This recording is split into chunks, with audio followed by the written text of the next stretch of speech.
یہ وہ ہند کھڑی ہوئی ہے. جب کہا نا ہند چلا کلثوم نے کہا وہی ہے جن کو ہم نے پردے سکھائے، جس کو پردے سکھائے وہ پردے میں ہے، ہم بے پردے بازار میں آئی ہوئے ہیں، نہ ہمارا میں دیکھ رہے ہیں.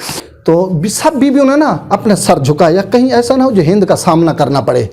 سر جھکائے تو جو ہی گزرے تو اس ہند نے جناب زینب مخاطب ہو کے کہا من ای بالد انتم، کہاں کے رہنے والی ہو؟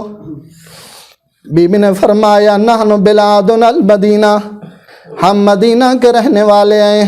لفظ مدینہ نہ تھا رونے والوں، پہلے تو تخت پہ کھڑی ہوئی تھی، جلدی سے اتری زمین پہ آ گئی. عالیہ نے پوچھا کیا مسئلہ ہے، کیوں زمین پہ بیٹھ گئی؟ کہا میں مدینے والوں کا احترام کرتی ہوں، میں ان کی تعظیم کرتی ہوں. کیوں؟ وہ میرے محسن ہیں. آپ نے مدینے کا کہا.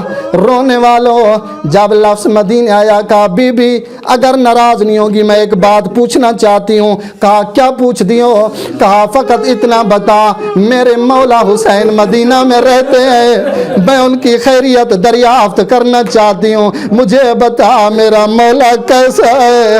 یہ تو زینب سے پوچھئے گا. رونے والوں میں کہتا ہوں یہاں تو ہند سوال کر رہی ہے، در حقیقت زینب کے جگر پہ چاقو چل رہے.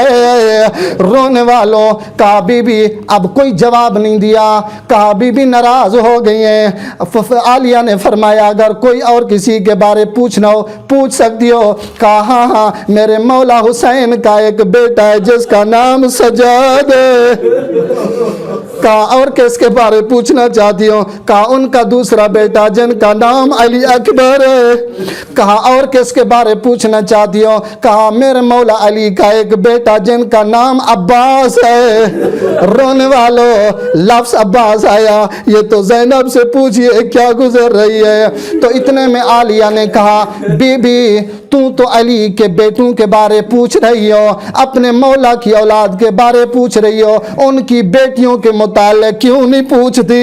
لفظ بیٹیوں کا آنا تھا. رونے والوں پہلی تو ہند بیٹھی ہوئی تھی، فوراً اٹھ کھڑی. کہا بی بی تم قیدی ہو، اسیر ہو، میں قیدیوں کے ساتھ برا سلوک نہیں کرتی. جنہوں نے مجھے درس دیے کہا قیدیوں کا تماشا نہ کرنا، قیدیوں کا تماشا نہ کرنا. میں آپ کو کچھ نہیں کہتی لیکن یاد رکھیے دوبارہ ان کا نام نہ لینا. وہ علی کی بیٹیاں ہیں، یہ شرابی کا دربار ہے. علی کا بیٹیاں کہاں، شرابی کا دربار کا. رونے والوں آخری جملہ دعا. بھائیوں اتنے میں رونے والا خدا شہد ہے یزید ہر ایک کو مخاطب ہوا یہ کون ہے؟ من ہاذہ الناہیہ، یہ جو کنیزوں کے جھرمٹ میں بیٹھی ہوئی ہے یہ کون ہے؟ کسی نے بتایا یا بنت علی ہے، یہ زینب بیٹھی ہوئی ہے. عزیزان خطبہ دیا امام سجاد نے. تو اتنے میں یہ ملعون کہتا ہے قتل کرو اس جوان کو. جلاد آگے بڑھا، ہاتھ میں تلوار، لفظ قتل کا آنا تھا. رونے والوں اتنے میں عالیہ نے جب سنا زینب دوڑی اپنی گردن سجاد کی گردن پہ رکھی. کہا یزید خبردار، میں نے بھیا حسین کو وعدہ دیا تھا میں تیری امانت پہ آنچ نہیں آنے دوں گی. اگر سجاد کو قتل کرے گا پہلے مجھے قتل کر دے پھر سجاد کو قتل کرنا. رونے والوں انہوں نے جلاد کو کہا اس عورت کو بھی قتل کر دو. خدا شاہد جلاد آگے بڑھا. اتنے میں ایک کنیز ہے جن کا نام فضہ ہے، وہ آگے آئی. کہا یزید خبردار، میں نے اس کی ماں سے وعدہ کیا زینب پہ کوئی آنچ نہیں آنے دوں گی.